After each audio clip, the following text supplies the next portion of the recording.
दोस्तों तो आज हम जा रहे थे दिल्ली। दिल्ली जाने का मेन कारण था हेल्थ इशू के कारण हम पहुंच गए सीधा ट्रेन में बैठने के बाद हमें मिले एक भैया जिससे हमने अपना चैनल सब्सक्राइब करवाया। चैनल सब्सक्राइब करवाने के बाद फिर हमें बाहर दिखी एक वंदे भारत। ये वंदे भारत का एक चील गाड़ी ज़्यादा लग रही थी, लेकिन कोई बात नहीं। फिर हम ट्रेन से उतर के सीधा पहुंच गए स्टेशन पे। फिर हम स्टेशन से बाहर की तरफ जाने लगे तो हमें पता चला कि हम रॉन्ग साइड जा रहे हैं। उसके बाद हम चले राइट साइड के चलने के बाद हम पहुंच गए सीधा स्टेशन से बाहर। स्टेशन से बाहर पहुंचने के बाद स्टेशन ने हमें देखा और हमने स्टेशन को देखा तो हमें लगा कि ये एक स्टेशन नहीं है, तो एक सुप्रीम कोर्ट है। तो हम सुप्रीम कोर्ट में क्या कर रहे हैं, लेकिन कोई बात नहीं। हम पहुंचे सीधा डॉक्टर के पास। डॉक्टर को आने में अभी टाइम था तो कोई बात नहीं, हमारी शक्ल देखो कुत्ते की सी हो चुकी है।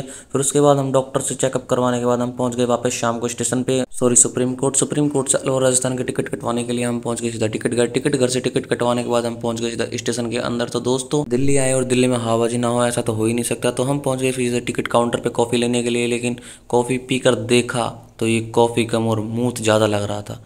तो हमारा हो गया मूड खराब, हमने इसको फेंक दी। कॉफ़ी फेंकने के बाद हम दोनों एक जगह बैठ गए थे और डिस्कस कर रहे थे कि कॉफ़ी कितनी खराब हो गई। हमारे 30 रुपये खराब हो गए, लेकिन कोई बात नहीं। हम फिर सीधा डायरेक्ट पहुंच गए अलवर के स्टेशन पर। अलवर पहुंचते ही हम बहुत खुश हो गए क्योंकि अपनी जगह पर आने का एक आनंद ही अलग है दोस्तों। फिर हमें लग रही थी बहुत ही ज़्यादा भूख, तो भूख लगने के कारण हम पहुंच गए सीधा कचौड़ी की दुकान पर। फिर हमने लगवाई दो कचौड़ी खाने के बाद आत्मा हो गई तृप्त होने के बाद हम निकल लिए सीधा घर की तरफ। बीच में हमें ध्यान आया कि पार्किंग वाले के साथ एक चूतियापंती हो गई थी। तो दोस्तों जब भी आप पार्किंग में गाड़ी या स्कूटी खड़ी करें तो हमेशा वहाँ के इंस्ट्रक्शन जरूर पढ़ना, क्योंकि इंस्ट्रक्शन नहीं पढ़ोगे तो बाद में आपसे पैसे हटने की कोशिश जरूर करेंगे। तो दोस्तों आज का व्लॉग खत्म करते हैं यहीं पे। अगर व्लॉग अच्छा लगा तो कमेंट करना, शेयर करना।